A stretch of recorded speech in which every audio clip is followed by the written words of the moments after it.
वो तीनों अंधाधुंध दौड़ती जा रही थी। जबकि रेत पर दौड़ना तो क्या चलना भी मुश्किल होता है। रेत में पांव धंसते जाते हैं, लेकिन उन तीनों ने पैदा होने के बाद जब से चलना सीखा था तब से थर के रेगिस्तानी इलाकों में नंगे पांव चलती रहती थी। वो रेत की ऊंची नीची जमीन, रेत के पहाड़ और रेत के जानलेवा गड्ढे देखती आई थी। वो एक जगह रुक कर हाँपने लगी, वहशतज़दा हिरनियों की तरह आंखें फाड़ फाड़ कर इधर उधर देखने लगी। बहुत दूर से घंटियों की धीमी सी आवाजें आ रही थी। वो घंटियां ऊंटों की गर्दनों से बंधी हुई थी और उन ऊंटों पर शिकारी हथियार लिए बैठे थे। उनके लिबास से जाहिर होता था कि वो गैर मुल्की हैं, शिकार खेलने के शौकीन हैं। जानवरों से लेकर इंसानों तक जो भी उनका मतलूब और मरगूब हो उसे दौड़ा दौड़ा कर शिकार करते हैं। उस वक्त तीनों लड़कियां उनकी मतलूब थीं, इसलिए वो बड़े इत्मीनान से मजे ले लेकर उन्हें दौड़ा रहे थे। लेकिन ये इत्मीनान था कि वो हाथ आ जाएंगी, भागते भागते बेदम होकर गिर पड़ेंगी। घंटों दौड़ते रहने के बायस प्यास से निढाल होकर उठने बैठने के काबिल नहीं रहेंगी। शिकारी एक गैर मुल्की रईस आजम था।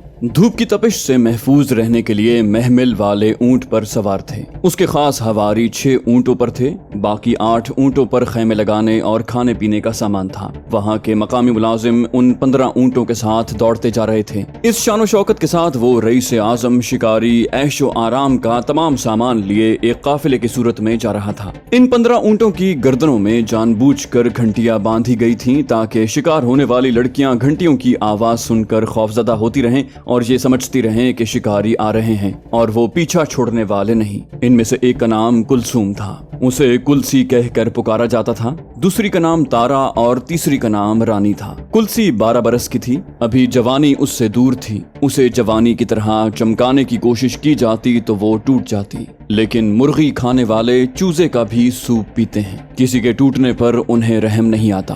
तारा 13 बरस की थी, उसकी उम्र भी न 3 में थी न 13 में। उसने बाप और भाई के सिवा किसी तीसरे मर्द के साए को भी नहीं देखा था। रानी 14 बरस की थी, मगर 14वीं के चांद की तरह अभी पूरी नहीं हुई थी। अगर शिकार हो गई तो वो चांद बदकिस्मती के बादलों में बुझ कर रह जाएगा। वो तीनों सहेलियां थीं। वो माँ बाप बहन भाइयों के साथ बड़ी मासूमाना जिंदगी गुजार रही थीं। इस बस्ती में राहू दादा कभी कभी आया करता था। उसके साथ 2-4 मुलाजिम हुआ करते थे। वो शहर से हार सिंगार की चीजें लाकर वहाँ की औरतों और छोटी बच्चियों को दिया करता था। मर्दों के लिए कपड़े, सिगरेट और बीड़ियां लाकर मुफ्त तकसीम किया करता। बस्ती वाले उसकी बड़ी इज्जत करते थे, क्योंकि वो कई शहरी लड़कों के रिश्ते बस्ती की लड़कियों के लिए ला चुका था। जो लड़कियां ब्याह कर गई थीं फिर वापस नहीं आई थीं। बस्ती वाले पूछते थे कि लड़कियां कभी अपने मैके क्यों नहीं आती। राहू दादा कहता था उन्हें शहर की हवा लग गई है, या कहता था जिन लड़कों से शादियां हुई हैं वो लड़के रोजगार के लिए बीवियों के साथ कराची जैसे बड़े शहरों की तरफ चले गए हैं। रफ्ता रफ्ता बस्ती वाले मोहतात हो गए,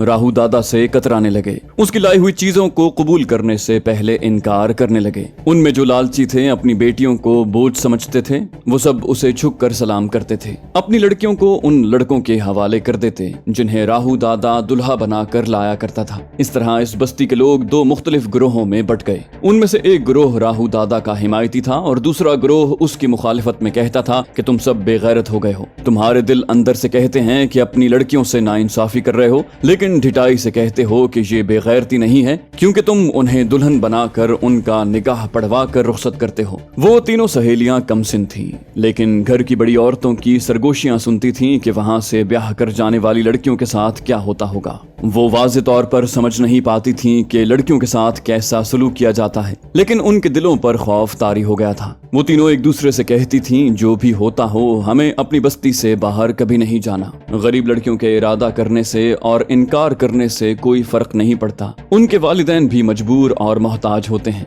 राहू दादा ने उन तीनों सहेलियों के वालिदैन से कहा, मैंने रकम बढ़ा दी है, अब एक लड़की के माँ बाप को 7,000 दूंगा। मंजूर है तो पेशगी के तौर पर ये 2-2 हजार रुपए पकड़ो। कल 3 दुल्हा लेकर आऊंगा तो रुखसती से पहले 5-5 हजार अदा करूंगा। तीनों के वालिदैन और सरपरस्तों ने पेशगी 2,000 रुपए ले लिए। वो तीनों रोने लगी, शादी से इनकार करने लगी। इनकार के नतीजे में खूब पिटाई की गई। उन तीनों को एक झुग्गी में बंद करके कहा गया कि कल सुबह उन्हें दुल्हन बनाने के लिए दरवाजा खोला जाएगा। रात हो गई। वो तीनों भूखी प्यासी सहमी हुई सी बैठी रहीं।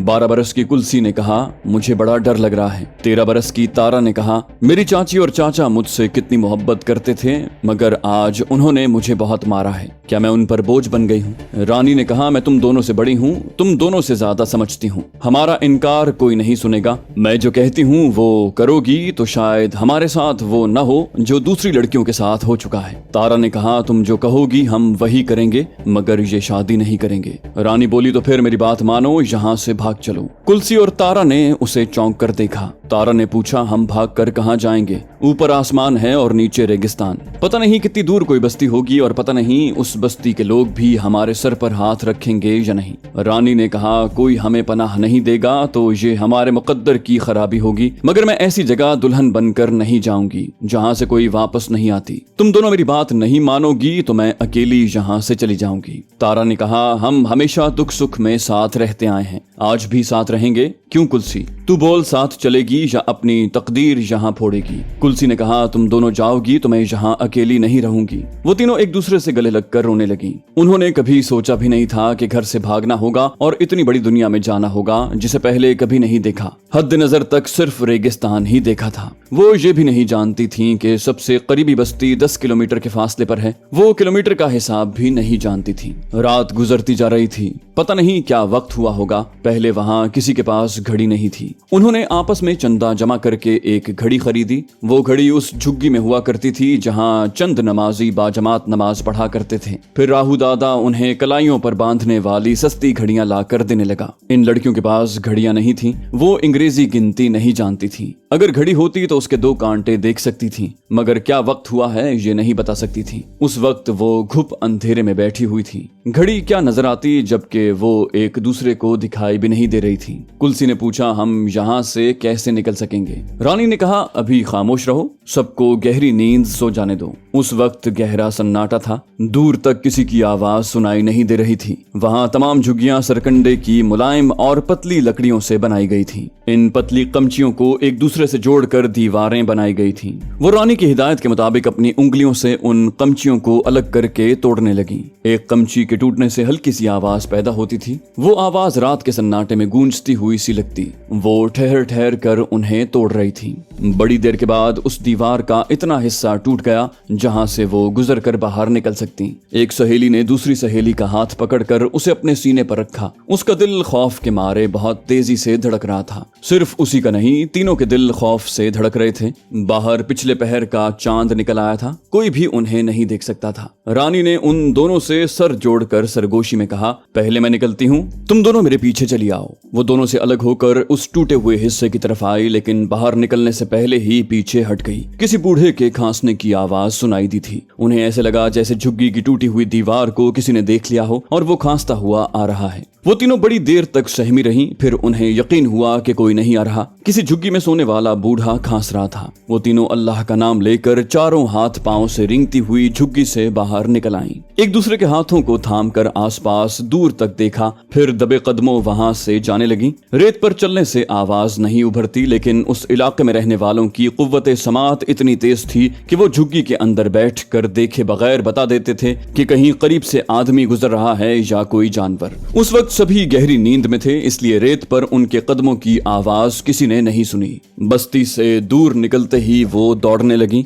वो उसी तरह ज्यादा से ज्यादा दूर जा सकती थी। दौड़ने के दौरान में उन्होंने अजान की आवाज सुनी। ये आवाज उनकी बस्ती से आ रही थी। दूर निकल आने के बावजूद इसलिए सुनाई दे रही थी कि सहरा में आवाज दूर तक गूंजती चली जाती है। तारा ने हाँफते हुए कहा, सुबह की अजान है, थोड़ी देर के बाद दिन निकल आएगा, हम किसी से छुप नहीं सकेंगे। रानी ने कहा, हमें यहाँ किसी से नहीं छुपना, हमें किसी बस्ती में या किसी पुलिस चौकी में पनाह मिल जाएगी। वो बड़े एतमाद से दौड़ती रहीं और कभी सांसें दुरुस्त करने के लिए तेज तेज चलती रहीं। सूरज निकल आया, उसका उजाला हद नजर तक फैल गया। वो जरा रुक कर चारों तरफ देखने लगी। जहां तक नजर जा रही थी, आसमान और रेगिस्तान के सिवा कुछ नजर नहीं आ रहा था। वो किसी सम्त का तयन नहीं कर सकती थी कि किस तरफ जाने से कोई बस्ती या पुलिस चौकी मिलेगी, मगर कहीं तो जाना ही था, इसलिए वो फिर एक सम्त दौड़ने लगी। वो जिंदगी में पहली बार अपनी बस्ती से बाहर कई किलोमीटर दूर तक चली आई थी, लेकिन उस रास्ते से भटक गई थी जहां सबसे करीबी बस्ती 10 किलोमीटर के फासले पर थी।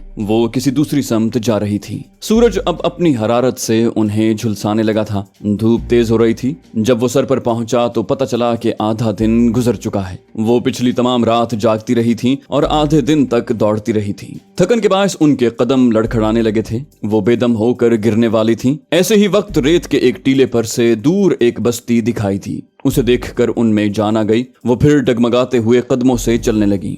उस बस्ती में तकरीबन 50 झुग्गियां थीं। उनमें से कुछ मिट्टी और गारे के कच्चे मकानात भी थे। बस्ती के पहले मकान के सामने पहुंचते ही वो तीनों गिर पड़ी। कुछ लोग दौड़ते हुए आए, उन्हें सहारा देकर मकान के अंदर पहुंचाया। औरतें उन्हें पंखा झलने और उनके सरों पर पानी डालने लगी। एक औरत ठंडी मीठी लस्सी के गिलास ले आई। उन्हें समझाया, ठहर ठहर कर एक एक घूंट पियो, जल्दी जल्दी पीने से फंदा भी लगेगा और सर भी चकराएगा। बस्ती के एक सिरे से दूसरे सिरे तक खबर पहुंच गई कि 3 लड़कियां कहीं से बहुत बुरी हालत में आई हैं। बस्ती वाले उन्हें देखने के लिए आने लगे। वहां मुसलमानों और हिंदुओं की मिलीजुली आबादी थी। एक हिंदू बनिए की बड़ी सी दुकान थी जहां से खाने पीने का तमाम सामान खरीदा जाता था। दूसरे हिंदू ने मर्दों और औरतों के कपड़ों, चूड़ियों और नकली जेवरात की दुकान की हुई थी। एक मुसलमान टैंकर के जरिए मीरपुर खास से पीने के लिए पानी मंगवाता था और थोड़े से मुनाफे के एवज पानी बेचता था। वो सब लोग भी इन लड़कियों के पास आए। उनकी रुइदाद में सबसे अहम किरदार राहू दादा का था।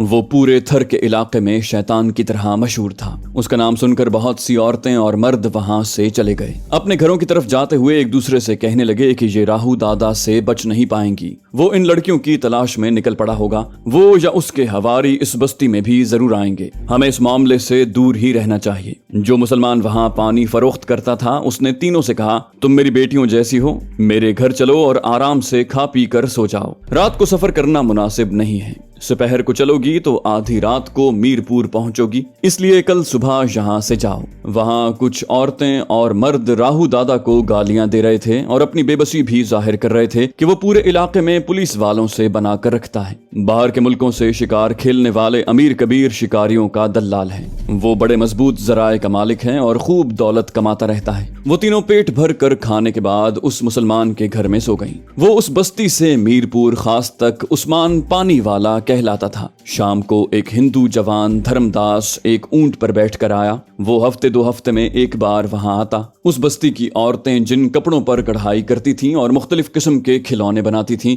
वो सब उनसे खरीद कर शहर ले जाता। गैर मुमालिक से और पाकिस्तान के मुख्तलिफ शहरों से आने वाले ऐसी दस्तकारियों को पसंद करते थे और अच्छे दामों खरीद कर ले जाते। धर्मदास तमाम सामान खरीद कर दूसरी तरफ शहर वापस जाने वाला था। उस्मान पानी वाला ने उसे तीनों मजलूम लड़कियों की रुइदाद सुनाई। फिर कहा, बेटे तुम सुबह इन्हें अपने साथ ले जाओ और मीरपुर खास के थाने में इन्हें पहुंचा दो। ये अपना बयान वहां लिखवा कर कानून की पनाह हासिल कर लेंगी। धर्मदास ने कहा, चाचा इन बेचारियों के काम आना मेरा धर्म है। मैं इन्हें हिफाजत से ले जाऊंगा। आप इन्हें समझा दें कि वो किसी गैर के साथ नहीं, अपने भाई के साथ जाएंगी। उसी शाम राहू दादा का एक हवारी उस बस्ती में पहुंच गया। उसे बस्ती वाले नहीं पहचानते थे, लेकिन हिंदू बनिए से उसकी जान पहचान थी। बनिए ने कहा, आओ बैठो, जलपान करो। फिर सरगोशी में बोला, 3 छोकरियों के लिए आए हो?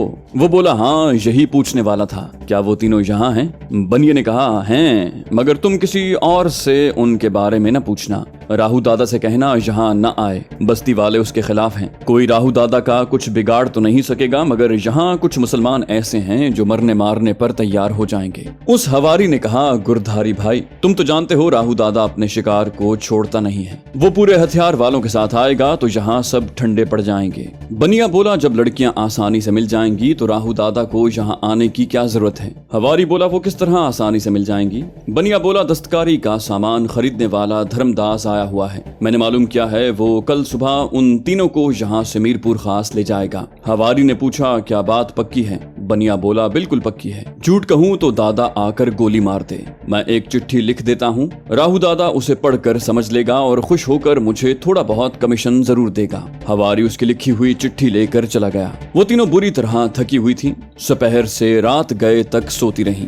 उन्हें खाने के लिए जगाया गया मगर वो बेसुध पड़ी रहीं। सुबह 5 बजे बेदार हुई। उस्मान पानी वाला की बीवी ने बताया कि उन्हें शहर पुलिस वालों की पनाह में पहुंचाने का इंतजाम हो चुका है, वो अच्छी तरह खा पी कर चली जाएं। रानी ने कहा, हम यहाँ महफूज हैं, आराम से हैं, अगर आप चाहें तो हमें घर की नौकरानी बनाकर रख लें। उस्मान पानी वाला ने कहा, मैं तुम तीनों को बेटियां बनाकर रख सकता हूँ, लेकिन राहु दादा की पहुंच बहुत ऊपर तक है। वो हम सबको मजबूर और बेबस बनाकर तुम्हें यहाँ से ले जाएगा। मेरे यहाँ पानी की कमी नहीं, जाओ गुस्ल करो और खूब खा पी कर धर्मदास के साथ चली जाओ। थर के इलाकों में पानी नायाब होता है। वहाँ रहने वाले कई महीनों में एक बार गुस्ल करते हैं। जब कभी बारिश होती है तो पीने के लिए पानी भी जमा करते हैं और खुले आसमान के नीचे खूब भीगते हैं। उन तीनों को भी कई माह बाद नहाना नसीब हुआ। बस्ती के कुछ घरों से उनके नाप के मुताबिक लिबास लाकर दिए गए। वो उन्हें पहनकर पेट भर कर खाने के बाद घर से बाहर आईं। धर्मदास के ऊंट पर खरीदा हुआ सामान और पानी का मशकीजा था। जैसे तैसे उन तीनों को ऊंट पर बिठाया गया। धर्मदास ने उसकी मुहार पकड़ी, फिर वहां से चल पड़ा। बस्ती से जरा दूर जाकर रानी ने कहा, भैया ये अच्छा नहीं लगता कि तुम पैदल चल रहे हो और हम आराम से बैठे हुए हैं। वो बोला, तुम तीनों छोटी बहनें हो, बड़े भाई का फर्ज है कि तुम्हें आराम से मंजिल तक पहुंचाए। रानी सर्द आह भर कर बोली, आह हमारी कोई मंजिल नहीं, इतनी बड़ी दुनिया में हम तीनों का कोई नहीं। धर्मदास बोला, फिक्र न करो, ऊपर भगवान है, नीचे भाई है। थाने में रिपोर्ट लिखवा कर मैं तुम्हें अपने घर ले जाऊंगा। 3 दिन के बाद मेरी शादी होने वाली है, तुम्हें शादी वाले घर में बहुत मजा आएगा। वो बोली, ये तो बड़ी खुशी की बात है, हमारा भैया दूल्हा बनेगा और हमारे लिए भाभी लाएगा। धर्मदास बोला, पता है तुम्हारी आने वाली भाभी बहुत सुंदर है, उसका नाम कांता कुमारी है। हम बचपन से एक दूसरे को चाहते हैं, भगवान की कृपा से हमारी मोहब्बत कामयाब रही, हम हमेशा के लिए एक हो जाएंगे। वो कहते कहते चुप होकर रुक गया। ऊंट भी रुक गया। दूर से बहुत सी घंटियों की आवाजें सुनाई दे रही थीं। कुलसी ने पूछा, ये कैसी आवाजें हैं? धर्मदास ने कहा, मालूम होता है कोई काफिला आ रहा है। वो काफिला ही था, एक रईस शिकारी का काफिला। धर्मदास ने और उन तीनों ने सर घुमाकर इधर उधर देखा। उनके पीछे और दाएं बाएं रेत की ढलान से कई ऊंट उभरते नजर आ रहे थे। एक ऊंट की महमल में एक रईस आजम शिकारी राइफल लिए बैठा हुआ था। दूसरे ऊंटों पर बैठने वालों के पास भी मुख्तलिफ हथियार थे। सबसे आगे वाले ऊंट पर राहु दादा को देखते ही लड़कियां खौफ से चीखने और रोने लगीं। रानी ने कहा, भैया ये हमें पकड़ लेंगे, यहाँ से भागो। धर्मदास ने कहा, हम इनकी शूटिंग रेंज में हैं, भागना चाहेंगे तो वो हमें गोली मार देंगे। हौसला करो भगवान पर, अपने खुदा पर भरोसा रखो, वो तुम्हें बचाने वाला है। राहु दादा अपने ऊंट से उतर गया था और रईस आजम के ऊंट की मुहार पकड़कर तेजी से आ रहा था। फिर वो उन तीनों लड़कियों के चारों तरफ रईस आजम के ऊंट को चलाता हुआ कहने लगा, सर आप इन्हें हर जाविये से देखें और मेरे इंतखाब की दाद दें। आपने फरमाया था कि आपको कच्चे अनार पसंद है। वो तीनों बहुत ही कमसिन थीं मगर खूबसूरत और सेहतमंद थीं। फिर गुस्ल करके और साफ सुथरे लिबास पहनकर और ज्यादा निखर गई थीं। रईस आजम ने कहा, बहुत खूब, तुम मेरी पसंद को खूब समझते हो और मुझे खुश कर देते हो। बेशक तुम इनाम के हकदार हो। धर्मदास ने दोनों हाथ जोड़कर कहा, आप बड़े लोग हैं, भगवान आपको और बड़ा बनाए। इन बेचारियों पर रहम करो, ये तुम्हारी तरह मुसलमान हैं। इनकी इज्जत रखना, इनकी हिफाजत करना आपका फर्ज है। मैं आपको आपके खुदा का वास्ता देकर इल्तिजा करता हूँ कि इन्हें आजाद छोड़ दो और इन्हें अपनी मर्जी से जिंदगी गुजारने दो।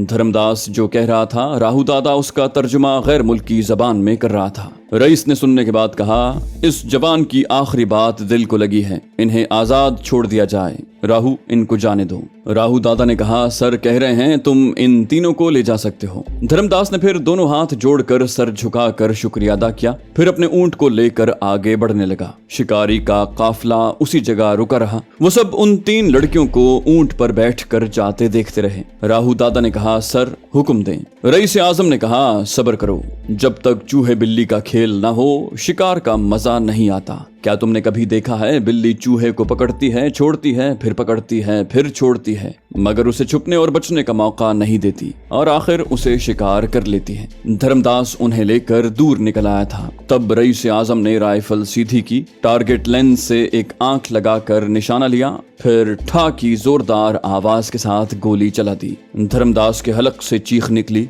वो उछल कर रेत पर गिरा और अपने लहू में भीगते हुए तड़पने लगा। वो राह दिखाने वाला थोड़ी देर पहले कह रहा था, पता है तुम्हारी होने वाली भाभी बहुत सुंदर है, उसका नाम कांता कुमारी है। हम बचपन से एक दूसरे को चाहते हैं, भगवान की कृपा से हमारी मोहब्बत कामयाब हो रही है, हम हमेशा के लिए एक हो जाएंगे। वो हमेशा के लिए अपनी कांता कुमारी से मुंह छुपा कर सो गया। तीनों लड़कियां खौफ से चीख रही थीं। शिकारी ने ऊंट को भड़काने के लिए दूसरा फायर किया। वो गोली ऊंट की खाल को छीलती हुई गुजर गई। वो बिदक कर भागने लगा। वो सब मारे दहशत के चीख रही थी। तेज रफ्तारी से भागते हुए ऊंट पर इधर से उधर झटके खा रही थी। शिकारी और उसके काफिले के ताबेदार कह लगा रहे थे। वो तीनों अपने इलाके में कई बार ऊंटों पर बैठ चुकी थीं, लेकिन बेढंगी रफ्तार से भागते हुए ऊंट पर बैठना और संभलना उन्हें नहीं आता था। वो उसकी पीठ पर बार बार उछल कर गिरने के अंदाज में बैठने और संभलने की कोशिश कर रही थीं और चीख चीख कर किसी को मदद के लिए पुकार रही थी। आखिर वो एक एक करके कोहान की बुलंदी से नीचे रेत पर गिरती गईं। इन कह लगाने वालों के लिए दिलचस्प तमाशा बनती गईं।